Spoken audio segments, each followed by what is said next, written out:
जय श्री राम, हर हर महादेव। दोस्तों स्वागत है आप सभी का हमारे मिलियन स्टार्टर्स यूट्यूब चैनल में। दोस्तों 12 ज्योतिर्लिंग 4 धाम की हम पद यात्रा कर रहे हैं, जिसमें अभी हम पहुंच चुके हैं हरिद्वार। लगभग 11 किलोमीटर की यात्रा हमने तय कर ली और कल रात्रि का विश्राम हमने यहाँ पर किया। पीछे जगह पे थी, यहीं पर हमने अपना कैंप वगैरह बिछाया और लेट गए।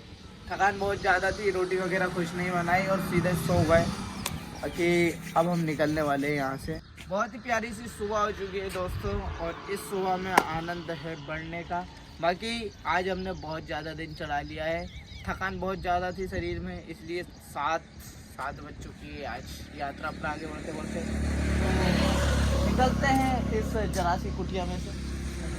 हमारे बैग वगैरह हमने तैयार कर दिए हैं, बैग उठाते हैं और आगे बढ़ते हैं हरिद्वार के लिए। यहाँ से हरिद्वार की दूरी होगी और बहुत तेज वजन हो गया इसमें, तो वो 2 किलो आटा हमने कर ले लिया, तो बहुत तेज वजन हो गया। हरिद्वार की दूरी यहाँ से होगी लगभग 15 किलोमीटर, ज़रा भी नहीं होगी मेरे हिसाब से शायद, नहीं। तो आगे निकलते हैं, मिलते हैं आगे। ओम नमः शिवाय। दोस्तों अभी जस्ट हम रास्ते से जा ही रहे थे, साइड में एक फैक्ट्री पड़ी, उसने उसकी आवाज़ से हमें ध्यान खींचा, लेकिन तभी हमारी नज़र गई उस कूड़े पर। कितना ज़्यादा वहाँ पर भरा पड़ा है दोस्तों। बाकी बिट्टू भैया बताएंगे आगे। भाई साहब ये देखिए, मतलब पीछे दिख रहा है हमें पहाड़, लेकिन ना उससे पहले पहाड़ को ना देखते हुए पहले नज़र चली गई हमारी कचरे पर, और अभी बदबू आ रही बहुत तेज। मतलब समझ सकते हो आप कि ये कचरा होगा पूरा हरिद्वार का। पूरा हरिद्वार का, केदारनाथ नहीं, केदारनाथ में तो खैर नहीं होगा, हो सकता है आगे, लेकिन सबसे पहले देखें तो हरिद्वार, क्योंकि बड़ी सिटी है हरिद्वार, बहुत सिटी, मतलब बहुत लोग रहते हैं वहाँ पे। और जो नदी है अपनी गंगा मैया, उसमें भी कचरा वचरा डाल देते होंगे लोग, तो वो कचरा मुझे लग रहा है ये यहाँ आके व्यवस्थित करते होंगे। और कंपनी में कुछ इसका हो रहा है सिस्टम की, इसको या तो वो वापस कवर कर रहा है उसको, जैसे बना रहा है फिर से, तो ये फिर नुकसान वाला काम है। मतलब कि ये देखो पड़ी हुई ये पन्नी है इधर भी बहुत, और अभी पीछे भी देखने को मिली थी हमको, इधर भी कचरा पड़ा हुआ।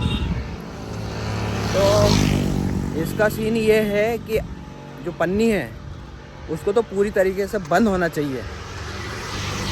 ये देखो ये है, इसके अंदर ही कुछ उसका क्या बोलते हैं यार, रिसाइकलिंग हो रही होगी, उसकी रिसाइकलिंग हो रही होगी, तो ये फिर से पन्नी बन के जाएगी, कुछ भी ऐसा मटेरियल बन के जाएगा जो कि फिर से यूज़ में आ जाए, और फिर वो जाके नुकसान करेगा। क्योंकि इसमें तो पूरी तरीके से उसके कीड़े मकोड़े तो मर नहीं पाते होंगे, जो उसके कीटाणु हैं बेकार वाले, पता नहीं कौन सी नाली में जाती है, फिर कौन से गटर में। छोटा है भाई, इधर से तो बहुत बड़ा दिख रहा है वो, बहुत, अरे मतलब एक पहाड़ की तरह कचरा है वो, पहाड़ है जैसे कोई कचरे का पहाड़। देखो आगे से हम और आगे बताएंगे, अभी ये तो अभी आएगा इधर। ये देखो कचरे को हटाने के लिए भाई लगाई हुई है, ट्रक वगैरह से आ रहा कचरा। और हमने देखा आगे पीछे अपन ने ट्रक में पन्नी आ रही थी, वो यहीं के लिए आ रही थी शायद, वो देखो वो इधर ही आ रही थी। ये देखो और कितने सारे ट्रक हैं, वो देखो पहाड़, देखो मशीनें लगी हुई हैं, मक्खी कितनी सारी है, ट्रक वगैरह देखो पूरा कितना बड़ा सिस्टम है भाई साहब। यहाँ से आप समझ सकते हैं कि अपना इंडिया कितने तरक्की पे है। तरक्की मतलब जो साफ जगह दिखती है भाई साहब, वो साफ जगह है नहीं, खत्म कर वो दिखती है बस, है नहीं, दिखती है। उसको साफ करके कचरा इधर लिया है, अब गंदा तो यहाँ पे, और प्रदूषण तो फैल रहा है, भले कहीं से भी फैले। एक जगह साफ करने से होता क्या है, मान लो कि अब अपन हरिद्वार केदारनाथ मंदिरों को स्वच्छ रख सकते हैं, तो वो इधर आके कचरा यहाँ पे नुकसान करेगा। अब जैसे मान लो इसको रिसाइकलिंग करेंगे तो इसका धुआं फिर उठ के वापस ऊपर जाएगा, जो कि वातावरण को गंदा करेगा। वो जो नई चीज़ आएगी वो तो डायरेक्ट व्यक्ति को बीमार करेगी, क्योंकि वो कुछ ना कुछ तो बनाएंगे उसका, इसको इसलिए तो यूज़ कर रहे हैं, इतना बड़ा पैसा डाला उन्होंने इन चीज़ों के कारण, यही प्रदूषण के कारण चाइना में उन्होंने सारी चीज़ें, जैसे पहले पेट्रोल वगैरह से चलती थी सारी चीज़ें, अब उन्होंने क्या ईवी में कन्वर्ट करना स्टार्ट कर दिया है। ट्रेन उन्होंने इलेक्ट्रिक बना ली है, जितनी भी चीज़ें हैं ईवी की कर दी हैं, तो उसकी क्या चाइना की अब हवा बिल्कुल शुद्ध होने लगी है धीरे धीरे। तो ये वाला डेवलपमेंट अपने इंडिया में भी आना चाहिए। जैसे फिर भी जैसे इंडिया में तो अभी ज़्यादातर जैसे अभी ये इलेक्ट्रिक ऑटो जा रहा है, हाँ। तो वैसे चीज़ें तो आ रही है, लेकिन समय लगता है इंडिया में, क्योंकि लोग समझते बहुत देर में हैं। मतलब ऐसा है कि उधर से कॉपी, अभी मतलब अपनी जनरेशन कॉपी कर रही है एक तरीके से। हाँ, नया कुछ नहीं ला पा रही, हाँ, नया नहीं करती है वो। अभी जैसे चीज़ें देखने को तो मिल रही है, कुछ कुछ लोग लगे हुए हैं, लेकिन एक के करने से क्या होगा, बात ये आ जाती है। ये देखो इधर तक चल रहा है अभी, बहुत बड़ा। वो तो समझ लो कि वो तो पूरा इधर आसपास के जो 2-4 ज़िले होंगे उसको पूरा कचरा इधर है, और उसको रिसाइकल कर रहे हैं, रीयूज़ करेंगे उसको, और वही करने वापस हमारे पास वापस आ जाएगी कुछ ना कुछ नई चीज़ बन के, और उसमें पूरे कीटाणु तो मरेंगे नहीं, वो समझ लो कि बीमारी का घर बन गया फिर से।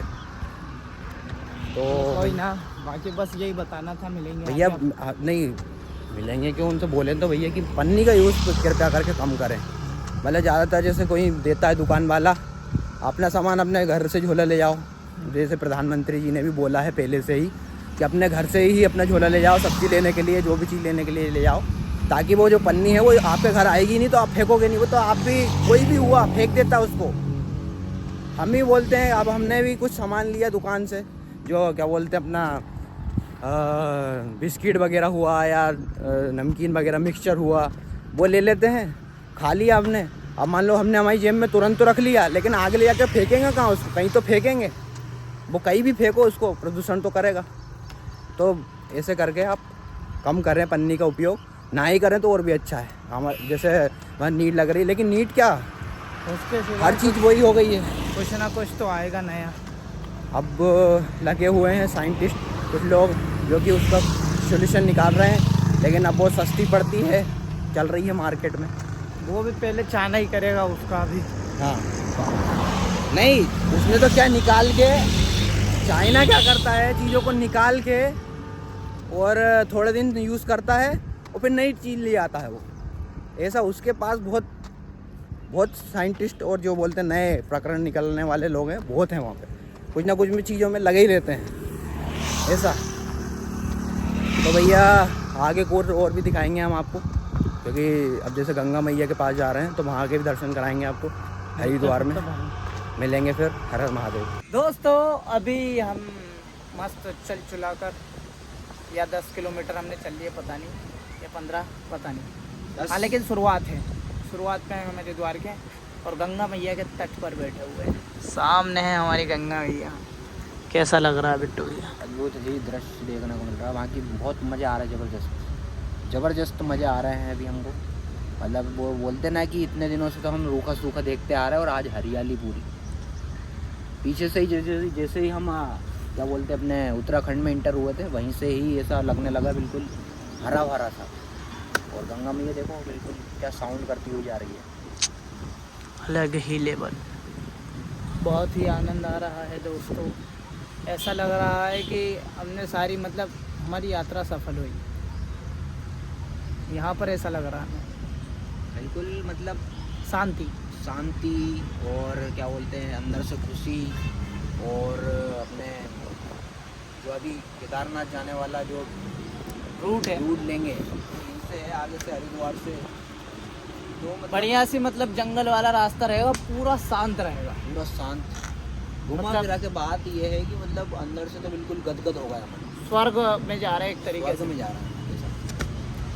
बाकी बैठे हुए हैं अभी, आनंद ले रहे हैं। हमने सोचा शूट ले लें, बता दें, दर्शन करा दें, स्नान भी कर लेते हैं यहीं पर, लेकिन एक डुबकी मार ही लेते हैं इधर ही। लेते हैं, क्या करें। बाकी माता जी वगैरह भी नहा रहे हैं। हाँ, उधर माता जी वगैरह नहा रहे हैं, उधर नहीं करते हैं। तो बाकी अभी हम निकलेंगे यहाँ से, थोड़ी देर में बैठे हुए हैं अभी, तो फिर बताते हैं आपको, जहाँ पर भी पहुँचेंगे। हर हर महादेव। अभी तो आनंद लेते हैं।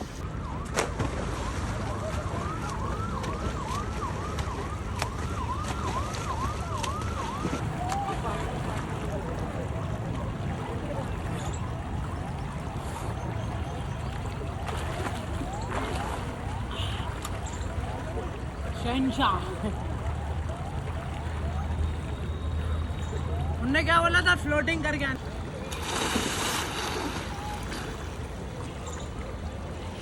तो वहाँ से हम आगे वाले घाट पर आए, और यहाँ पर हम कर रहे हैं गंगा स्नान। मैंने कपड़े उतार दिए पूरे और धो के डाल दिए इधर। ये देखो हमारे और अभिषेक कूद गया है, वैसे बहुत देर से नहा रहे हैं हम। वो देखो अभिषेक आ रहा है वो कह रहा है कि हमको उधर से जाना पड़ रहा है, वहाँ से कूदेंगे उसमें पूरा, फिर वहाँ से इधर आएंगे और इन्जॉय कर।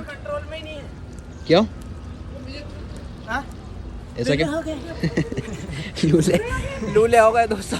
और ठंडा पानी इतना है जैसे इसको ठंडा फ्रिज का किया हो, बहुत ठंडा पानी। ये हमारे भाई लोग भी घूम रहे हैं इधर।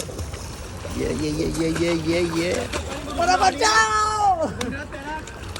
तो बढ़िया से एंजॉय कर रहे हैं दोस्तों अभी हम। तो ये अंकल जी ने क्या पता क्या निकाल लिया। माता जी भी एंजॉय कर रहे हैं। माता जी बहुत एंजॉय कर रहे हैं, तो देख सकते हैं आप, बहुत मज़ा आ रहा है हमको। और वहाँ पे गया, वो वहाँ पे सारा मतलब वो बहाव में मेरे को ऐसा दबा दिया, ऐसा चेप दिया वो लास्ट में। ऊपर होना पड़ता वहाँ से एकदम। तो बस हम इधर ही एंजॉय कर रहे हैं अभी, फिर मिलेंगे आगे। हर हर महादेव।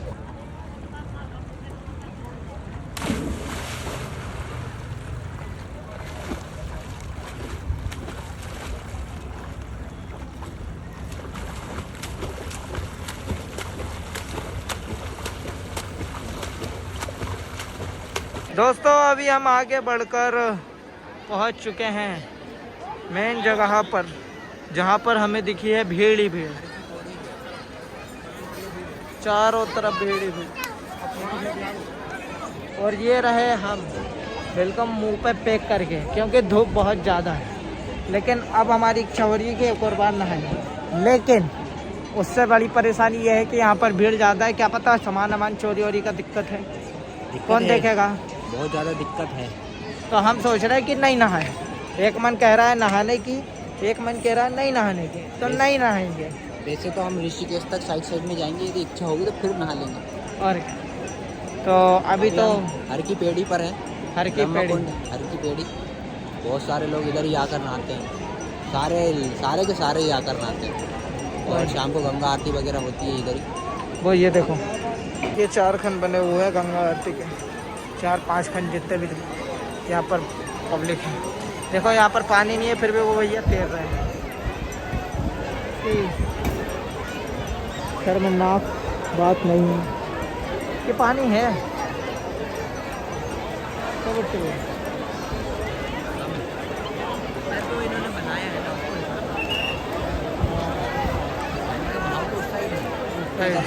वो उस साइड देखो, वो उधर साइड।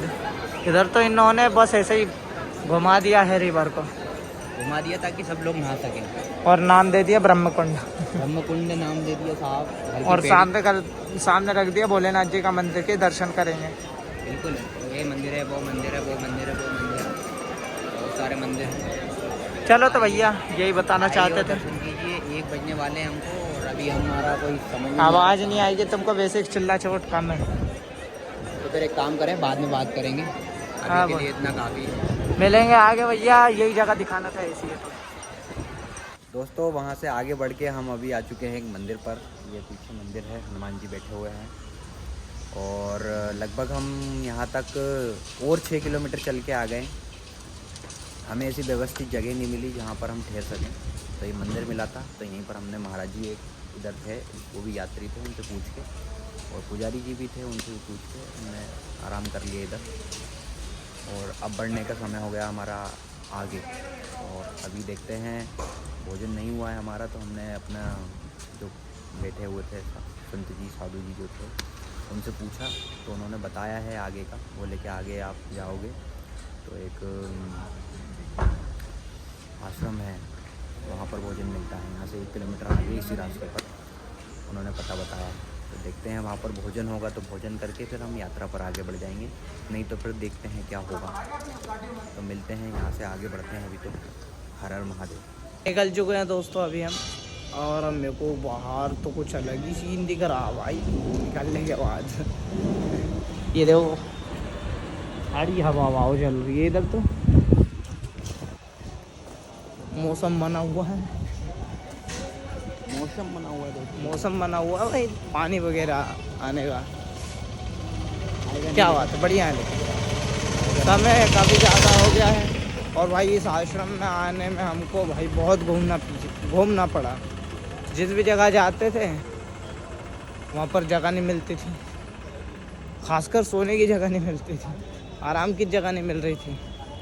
ऐसा हो रहा था।